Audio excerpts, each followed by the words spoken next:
if you look at the demographics at schools across the country, the women often, in many cases, vastly outnumber the men. What do you think is contributing to that demographic shift? Do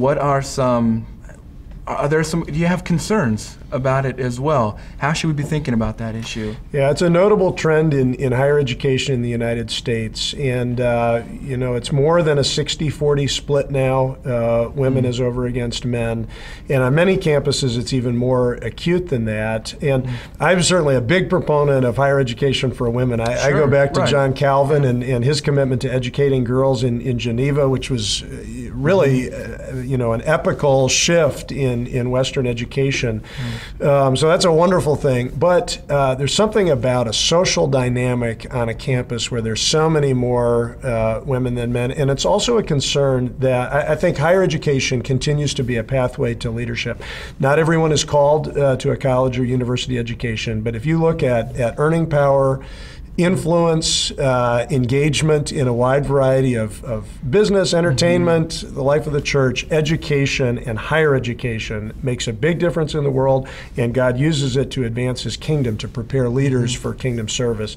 So I think it is a concern that we have perhaps a generation that is not cultivating that vision among young men.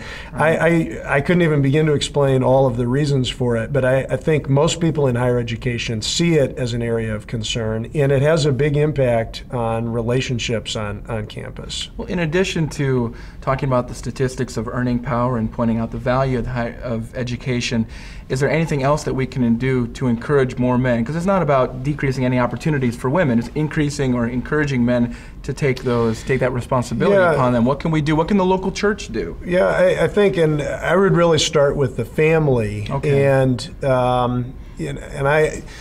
I'm probably not a great example necessarily as a father, but we've tried to cultivate an appreciation for the life of the mind, a love of books and of reading, try to be cautious about the use of entertainment technology. Yeah, I mean, you cannot talk about this issue without talking about young men particularly that are wasting a lot of time with video games, really that does not enrich the mind, but actually makes you less able to engage the world of ideas and less able to have person-to-person interaction.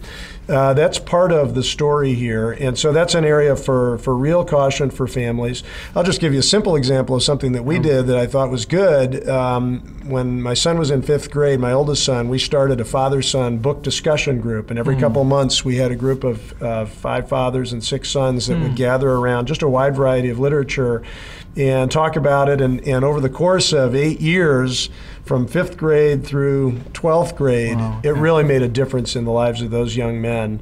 So I think there are practical things that parents particularly can do. I also think there's a real value in preaching, public pulpit ministry that's intellectually engaged, that is, yes, detailed and specific about the biblical text, but aware of what's going on in the world and has an intellectual vitality to it. I think that encourages the best in our people when we have that kind of preaching.